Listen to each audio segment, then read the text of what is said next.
paling umum dari stroke, terutama yang menyerang juga ke remaja? Stroke ini kan kita tahu ada dua yang pasti, yaitu penyumbatan dan stroke pecah. Seperti Pak Hari Panca ini adalah stroke pecah. Kemudian yang umum itu sebagian adalah stroke yang tersumbat. Nah, ada yang tidak biasa, yaitu stroke dengan aneurisme atau stroke bawaan atau kelainan untuk ke otak. Salah satunya adalah yang namanya Malik ini nih. Nah, namanya ini stroke kelainan. Dulu juga kalau saya karena kecelakaan.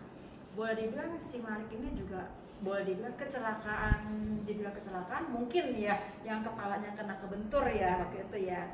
Nah, ini dia umur 15 tahun kejadian, kemudian sampai masuk ke rumah sakit. Gimana ceritanya coba? Saya awal mulanya pusing kepala sebelah kayak gede gitu. Habis itu saya dilarikan ke rumah sakit UIN yang di Ciputat. Saya sempat koma juga 2 hari di sana.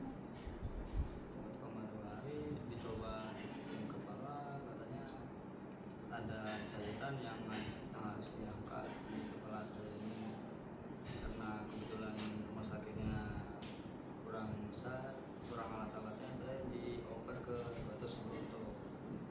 Di Gatot Subroto saya sempat koma juga sama, jadi jatuhnya 3 hari.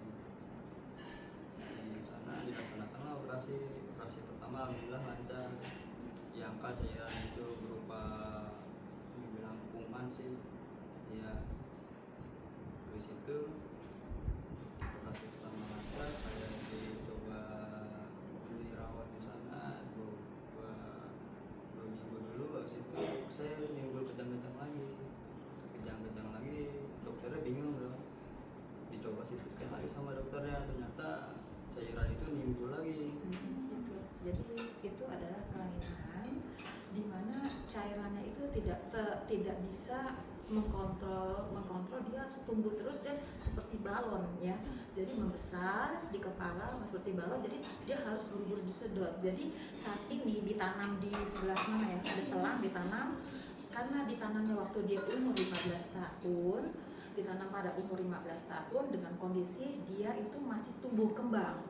Nah, sekarang kan sudah 3 kali ya. Nah, tumbuh kembang itu sayangnya pipanya kan makin memendek. Nah, dia sebetulnya butuh untuk dioperasi keempat kalinya.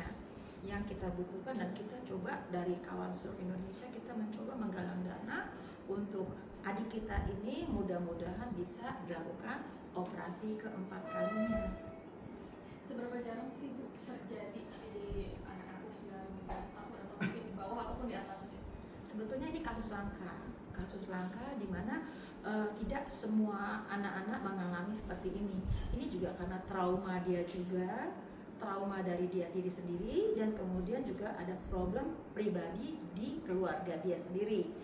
Nah, ini jadinya di sana dia kemudian dia ada perjalanan dan lain sebagainya yang mengakibatkan dia terjadinya hidrosapalus seperti itu.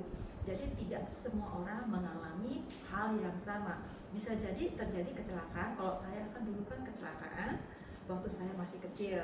Nah, ini probabilitas untuk sembuhnya sangat besar karena dia masih tumbuh kembang. Dan saya juga berusaha ini mudah-mudahan cepat ya, karena stroke itu harus cepat. Kalau bisa secepat, semakin cepat semakin baik ya.